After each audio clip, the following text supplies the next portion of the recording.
Assalamualaikum warahmatullahi wabarakatuh. Saya Nurul Atika Munirah binti Zulkifli dan selamat datang ke channel Rizqan.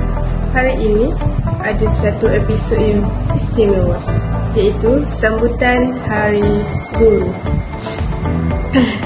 Okey, tema tahun ini ialah Guru Pemacu Reformasi Pendidikan. So, dalam episod ini kita akan membuat beberapa guru tentang kenangan medis mereka, menonton persembahan pelajar, ada nyanyian, persembahan dan sebagainya. And of course lah hadiah dan penghargaan istimewa untuk guru kami. Okay, hari ini saya bersama seorang wakil pelajar lelaki. Siapa nama?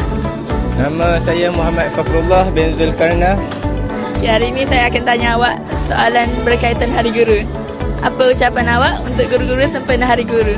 Ucapan guru untuk Hari Guru Okey. Cikgu, terima kasih kerana tak pernah putus asa ajar kami. Walaupun kami kadang-kadang susah dengan kata. Hari ini kami nak cikgu tahu, kami sangat hargai cikgu dan kami tak akan lupa segala jasa cikgu. Terima kasih. Okey, hari ini sekolah saya akan menyambut Hari Guru. Jadi saya bersama seorang wakil pelajar. Saya akan interview dia. Okey, siapa nama awak? Nama saya Nur Fatih Anissa binti Muhammad Sarudin. Okey, bagaimana perasaan awak menyambut Hari Guru di sekolah? Sangat terharu sebab Hari Guru kita dapat tunjukkan rasa kasih sayang kita kepada cikgu. Kadang-kadang kita lupa untuk ucapkan terima kasih, tapi pada Hari Guru kita dapat luahkan semuanya kepada guru-guru. Sekali lagi saya ingin mengucapkan selamat Hari Guru kepada cikgu-cikgu di Smoothies. Selamat Hari Guru. Okay, selamat Hari Guru. Terima kasih. Assalamualaikum warahmatullahi wabarakatuh.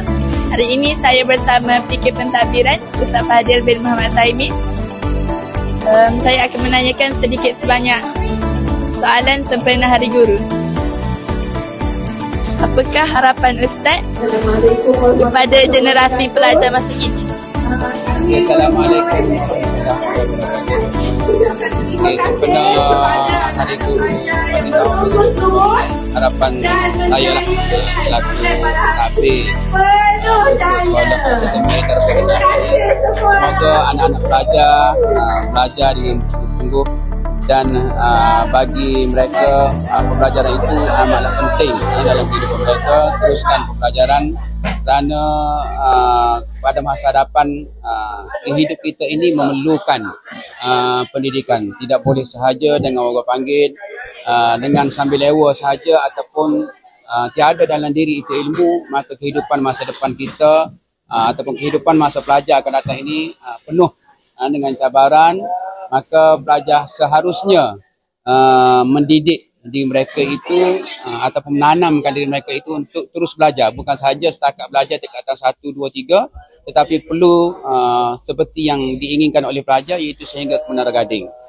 Okay, wallahu a'lam. Assalamualaikum warahmatullahi wabarakatuh. Mari Guru Ustaz.